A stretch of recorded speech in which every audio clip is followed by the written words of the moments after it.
কেন্দ্রীয় শহীদ মিনারকে রাজনৈতিকভাবে কুলসিত করে কলঙ্কিত করার চেষ্টা করছে যারা, তাদের বিরুদ্ধে রুখে দাঁড়ানোর আহ্বান জানিয়েছেন বিএনপির স্থায়ী কমিটির সদস্য ব্যারিস্টার রফিকুল ইসলাম মিয়া।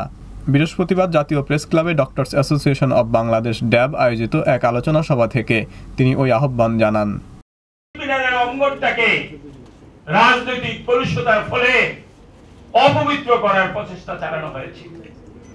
সকল বিবেকবান মানুষ তার রুখে দাঁড়ানো উচিত বলে আমি মনে করি, কারণ আমরা একে একে সমস্ত প্রতিষ্ঠানগুলি শেষ করে দিয়েছি। যেইটুকু শহীদ মিনারটা ছিল সেটাকে কলঙ্কিত করার প্রচেষ্টা যারা চালাচ্ছে তাদের বিরুদ্ধে আপনাদের রুখে দাঁড়াতে হবে। আব্দুল লতিফ সিদ্দিকীকে ইন্টারপোলের মাধ্যমে দেশে ফিরিয়ে এনে দৃষ্টান্তমূলক বিচারের দাবি জানিয়ে ব্যারিস্টার রফিকুল ইসলাম মিয়া বলেন, যাতে বিবেক আশা করে লতিফ সিদ্দিকীর বিরুদ্ধে ক্রিমিনাল যে ল রয়েছে সেই অনুসারে ব্যবস্থা গ্রহণ করা হবে এবং আইনগত ব্যবস্থা গ্রহণ করা হবে।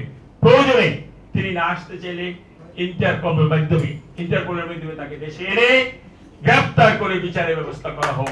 জাতি সেটাই প্রত্যাশা। এছাড়া বিএনপি ও জিয়া পরিবারকে সম্পূর্ণরূপে ধ্বংস করে দিয়ে বর্তমান সরকার চিরকাল রাষ্ট্র ক্ষমতায় টিকে থাকার স্বপ্ন দেখছে বলেও মন্তব্য করেন বিএনপির এই সিনিয়র নেতা। বিরোধী দলের অস্তিত্বকে বিলীন করে দিয়ে, বিশেষ করে বাংলাদেশ জাতীয়তাবাদী দল এবং জিয়া পরিবারকে সম্পূর্ণরূপে বিনষ্ট করে দিয়ে, সমূলে ধ্বংস করে দিয়ে এরা চিরকালের মতো ক্ষমতায় অধিষ্ঠিত থাকতে চায়।